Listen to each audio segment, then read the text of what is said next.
Assalamualaikum warahmatullahi wabarakatuh. Saya Anissa Taufika Ningrum dari Prodi Manajemen semester 2 dengan NIM 28922501187 dengan dosen adalah Ibu Tin Hartini, Master Pendidikan. Di sini saya ingin membahas mengenai 1. Hak asasi manusia, 2. Geopolitik, 3. Otonomi daerah, 4. Masyarakat madani, 5. Good governance, dan 6. Globalisasi. 1. Hak asasi manusia. Pengertiannya, hak asasi manusia merupakan seperangkat hak dasar yang telah melekat pada setiap individu sejak dilahirkan di dunia sebagai makhluk Tuhan yang Maha Esa dan wajib dijunjung tinggi, dihormati dan dilindungi oleh negara, hukum, pemerintah, dan setiap orang. B. Fungsi HAM ialah menjamin atau melindungi hak-hak keberlangsungan hidup, kebebasan, dan kemerdekaan yang tidak boleh diganggu-gugat oleh siapapun. 3. Tujuan HAM yaitu melindungi orang dari kekerasan dan kesewenang-wenangan, mengembangkan rasa saling menghargai manusia, mendorong tindakan yang dilandasi kesadaran dan tanggung jawab, untuk menjamin bahwa hak-hak orang lain tidak dilanggar. D. Ciri-ciri hak asasi manusia. 1. Hakiki, artinya hak asasi manusia adalah hak asasi semua umat manusia yang sudah ada sejak lahir. 2. Universal, artinya hak asasi manusia berlaku untuk semua orang tanpa memandang status, suku, bangsa, gender, atau perbedaan lainnya. 3. Tidak dapat dicabut, artinya hak asasi manusia tidak dapat dicabut atau diserahkan kepada pihak lain. 4. Tidak dapat dibagi, artinya semua orang berhak mendapatkan semua. Prinsip hak asasi manusia. 1. Bersifat universal atau universality, 2. Martabat manusia atau human dignity, 3. Kesetaraan atau equality, 4. Non-diskriminasi atau non-discrimination, 5. Tidak dapat dicabut atau inalienability, 6. Tidak dapat dibagi atau indivisibility, 7. Saling berkaitan dan bergantung atau integral and interdependence, 8. Tanggung jawab negara atau state responsibility. F. Contoh hak asasi manusia, yaitu pada kasus pembunuhan Marsina terjadi pada 3-4 Mei 1998. Marsina merupakan seorang pekerja dan aktivis wanita yang bekerja di PT Catur Putra Surya Porong. Berawal dari aksi mogok yang dilakukan oleh Marsina dan buruh lainnya yang menuntut kepastian pada perusahaan yang telah melakukan PHK mereka tanpa alasan. Setelah aksi demo tersebut, Marsina yang menjadi aktivis buruh ditemukan tewas 5 hari kemudian. Ia tewas di kawasan hutan Wilarang, Nganjuk, Jawa Timur. Dalam kondisi mengenaskan, kasus pelanggaran HAM ini pun belum bisa diselesaikan dan masih menjadi misteri sampai sekarang. 2. Geopolitik. Pengertiannya adalah geopolitik adalah sebuah kebijakan politik suatu negara yang memanfaatkan geografi sebagai basis pengusahaan untuk hidup demi terjaminnya keberlangsungan hidup dan pengembangan kehidupan negara yang bersangkutan. B. Tujuan mempelajari konsep geopolitik. 1. Perspektif geopolitik menyadarkan makna penting hidup bersama dalam ikatan kebangsaan. 2. Perspektif geopolitik dapat menyatukan visi, misi, dan tujuan kita dalam melangsungkan kehidupan bersama.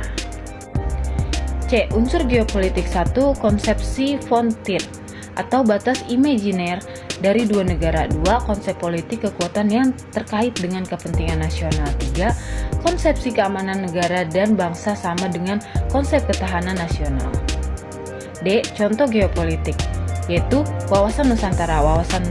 Wawasan Nusantara hakikatnya merupakan cara pandang bangsa Indonesia tentang diri dan lingkungan keberadaannya dalam memanfaatkan kondisi dan konstelasi geografi dengan menciptakan tanggung jawab dan motivasi atau dorongan bagi seluruh bangsa Indonesia untuk mencapai tujuan nasional.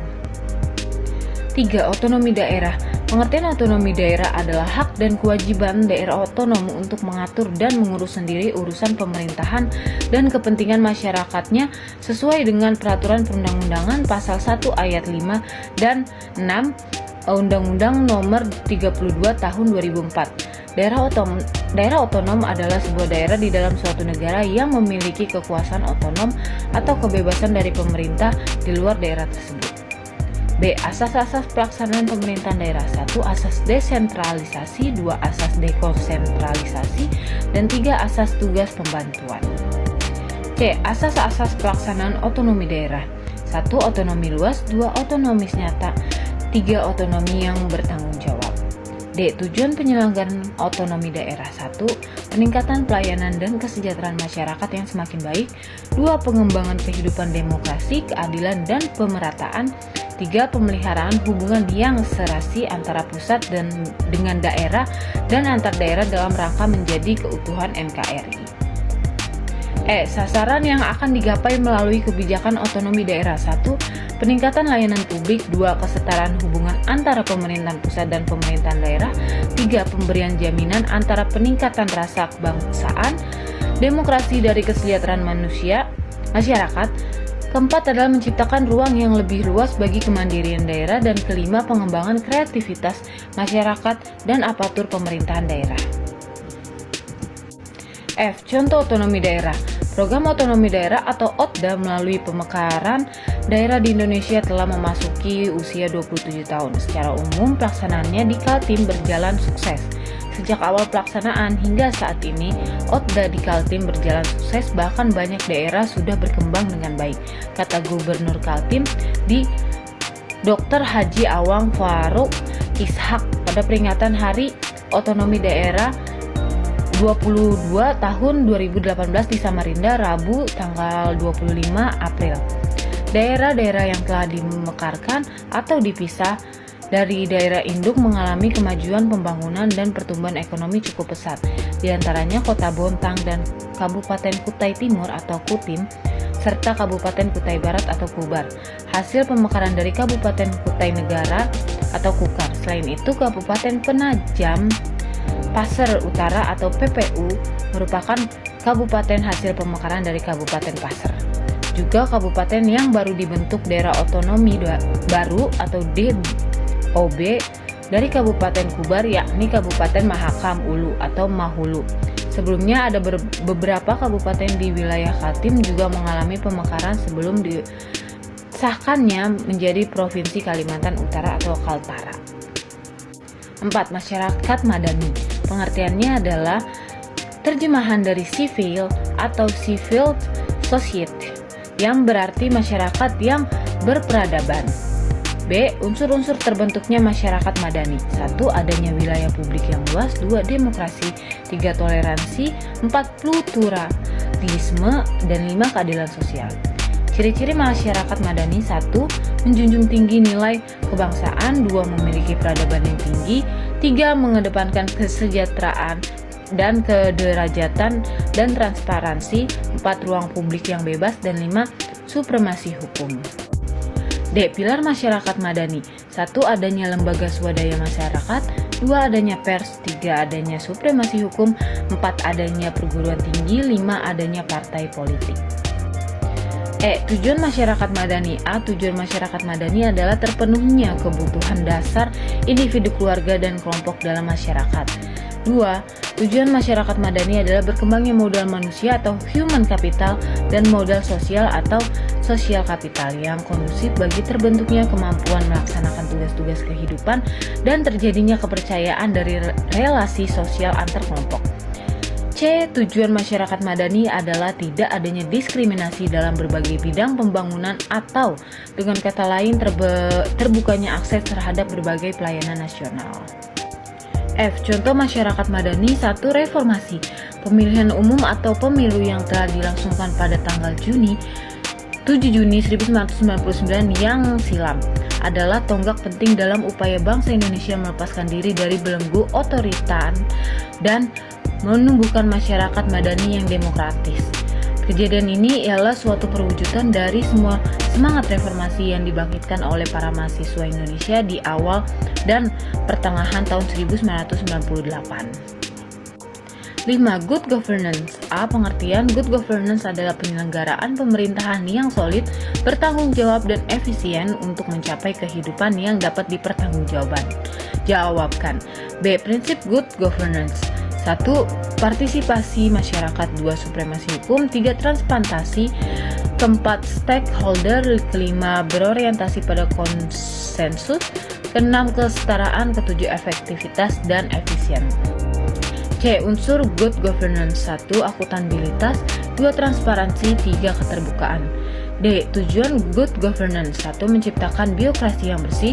2. Menciptakan birokrasi yang efektif, efisien, dan produktif. 3. Menciptakan birokrasi yang transparan. Dan 4. Membangun birokrasi yang melayani masyarakat. Dan keenam adalah mewujudkan demokrasi yang akuntabel. Contoh good governance. 1. Demi mewujudkan good governance di Indonesia, pemerintahan sudah banyak melakukan inovasi dan gebrakan sejak era reformasi dimulai hingga saat ini. Berikut beberapa contoh good governance yang masih bisa kita lihat. Masa jabatan diubah dari yang awalnya bisa mencapai seumur hidup, sekarang dibatasi hanya sampai 5 tahun bahkan maksimal 2 periode. Artinya setelah 2 kali terpilih menjadi presiden sudah tidak dapat mencalonkan diri untuk periode yang ketiga. 3. Pemilihan umum untuk legislatif dan eksekutif, melibatkan rakyat sejak masa kampanye hingga pemungutan suara di TPS. Ini berbeda dengan zaman dulu di mana pemilu diwakilkan oleh anggota DPR. 6. Globalisasi. Pengertian globalisasi berasal dari kata globe atau global, yaitu dunia atau bola dunia. Menurut Kamus Besar Bahasa Indonesia adalah proses masuk ke ruang lingkup dunia. B. Proses globalisasi. Proses kehidupan yang serba luas dan tidak terbatas atau mendunia sehingga pengaruhnya dapat mengubah tatanan kehidupan bangsa seperti di bidang politik, ekonomi, sosial, dan budaya. C. Dampak globalisasi. Pasar bebas peluangnya suatu kesempatan untuk mengekspor hasil produksi ke luar negeri. Tantangannya, produk yang dipasarkan harus berkualitas dan kompetitif dengan harga terjangkau oleh pasar global. Kedua, iptek. Perkembangan iptek menjadi mudah dan cepat diterima. Tetapi tantangannya, dampak dari iptek bisa menimbulkan pengangguran yang besar. Ketiga, budaya. Aktivitas sosial dan adaptasi budaya asing ke dalam budaya bangsa mudah berinteraksi dan terintegrasi. Tantangannya harus mampu menciptakan filter terhadap budaya yang berdampak negatif. Keempat, bisnis dan pemerintah. Peluangnya membuka selebar-lebarnya agar investor dapat menanamkan investasinya. Tantangannya bisnis menjadi terbuka dan profesional. Banyak wisatawan mancanegara yang datang sehingga menambah pendapatan per kapita. Kelima adalah lapangan pekerjaan, yaitu peluangnya terbuka dan banyak. Tantangannya adalah persaingan semakin ketat, inovator, dan kreatif. Sekian presentasi dari saya, kurang lebihnya mohon maaf. Wassalamualaikum warahmatullahi wabarakatuh.